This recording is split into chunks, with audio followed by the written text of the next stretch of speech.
Okay, the Lions were 1/2 away from reaching their first Super Bowl in franchise history last season. They led the 49ers by 17 points at halftime of the NFC Championship before squandering that lead. This offseason, the Lions agreed to contract extensions with 3 of their best players on offense, and they revamped the defense, particularly in the secondary. Head coach Dan Campbell was asked if this upcoming season is Super Bowl or bust for the Lions. I don't see bust. I see Super Bowl. I don't know what the bust is. So Super Bowl or nothing. It's, here's what I know, man. We all know what every team ought to have that, right? Every team ought to be like, man, what are you playing for? You're playing for a Super Bowl. So we're no different than that. But I think, we know that now.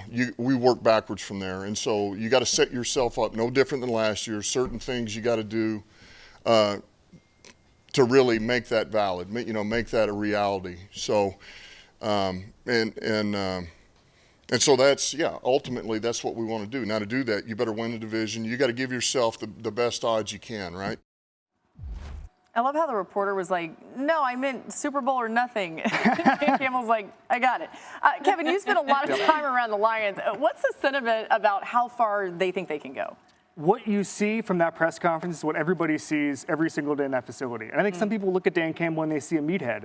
Believe that at your own peril. What he is jacked Ted Lasso. That's what he is. Every single day with the positivity. Ben Johnson basically loves coming to work there because he knows Dan Campbell believes in him and he believes in Dan Campbell. And I think you see that. And I don't think they're going to be mentally broken after a tough NFC Championship game last year. I think they understand the authenticity of that locker room. They understand keeping their core guys together. I think this team takes a step forward. I think that they are going to be exactly where they were last year and probably one step beyond. I think they're going to be real deal Super Bowl contenders all year. One of the best fan bases, too, for that to happen, too. Yep. Really fast. Jason Sudeikis is somewhere like, wait, you mean I'm not jacked? Like, Hit the gym, buddy. Hit the gym. Sorry, Jason. Catching a stray here on NFL Live. More on Dan Campbell from you.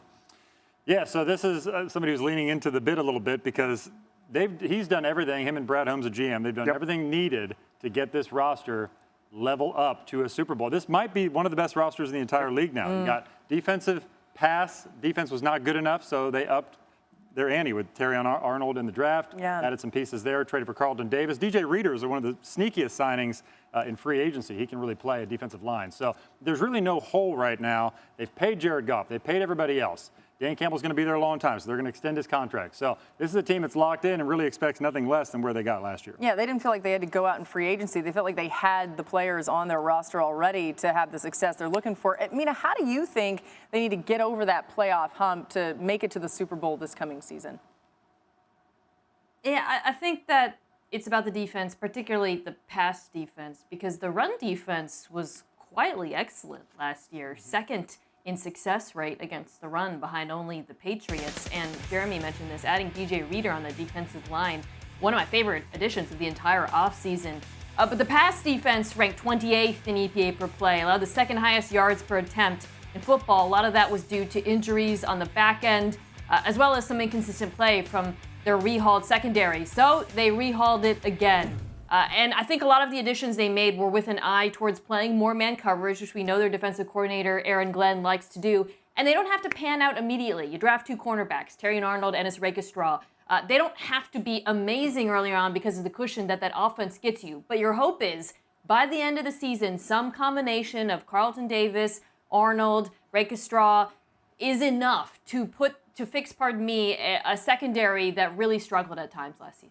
One funny thing about the effect Dan Campbell's had on this league is that in the coaching cycle last year, everybody was looking for a Dan Campbell type. And I was talking to people in the league saying, you can't find them. They don't exist. Either they're frauds and they're saying they're all about culture, or they're not even pretending to be about culture. They're just giving sort of a half-hearted answer when they talk about it. He is one of one. He is ultimately the culture coach in the NFL. Everybody wants one, but they cannot find one. Yeah, and on top of that, and people don't know this because you mentioned that whole meathead perception, he's a very skilled offensive coach. He comes from Sean Payton, Drew Brees. So he has a heavy influence over the offense, still giving Ben Johnson his time. and they work so well together, Ben Johnson doesn't want to leave. He's had opportunities to be a head coach, stays there. I think that's incredibly important. You think about all the opportunities that Ben Johnson had. He was one of the hottest names in the hiring cycle, and Kevin, he decided to just stick there. He probably feels like he's got the best chance to win a Super Bowl with the team he's already coaching in. He feels like he owes a lot of his career to Dan Campbell. He started as an assistant tight ends coach in Miami, then a tight ends coach in Detroit. He's risen up the ranks. He's not going to leave Dan Campbell until it's absolutely perfect. And I think there's something to be said there. I mean, you mentioned the Sean Payton thing. Everybody talks about that fourth down decision. Say, oh, he was just trusting his gut. No, he was trusting analytics because Sean Payton taught him to look at the opposing sideline and see how scared they are. And if they're scared, keep going for it. Keep going for it on fourth down. So this is marrying football, the gut, and the analytics. Nobody does it as good as Dan Campbell right now.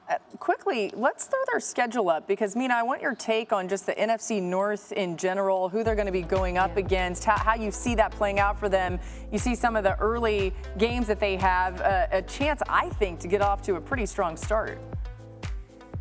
I agree. Obviously don't want to sleep on the Rams, particularly that offense, but I do think it's possible they come out of that first four before the bye with a winning record. The division is what concerns me, Laura. You alluded to this. I think this is going to be one of the better divisions in football, especially if the Bears improve the way we expect and the Vikings get decent quarterback play. So I am concerned about the division, and of course the Packers took that leap last year already, but the Lions remain the favorite. Yeah, when you guys look at that schedule, what do you think? The gauntlet that they may have to go through. I mean, I agree they're the favorite, but there are some teams in the NFC North. It'd be great if the Bears were as good as we think they could be. I mean, Jeremy, is the NFC North the second best division in football? Best division in football? I mean, there are no gimmies there. Yeah, I'm not quite there yet because the Vikings are clearly in a bit of a mini transition. I still think they're very good, but Sam Darnold, a quarterback, probably no promises there. The Bears with Caleb Williams, I still think have a ways to go. They could come along late. It's Green Bay and Detroit for me. So I don't know that it's a top-heavy division. So it's going to be tough to knock off Green Bay based on the way they were playing last year. Pound for pound, I'd probably take the NFC West or a few others.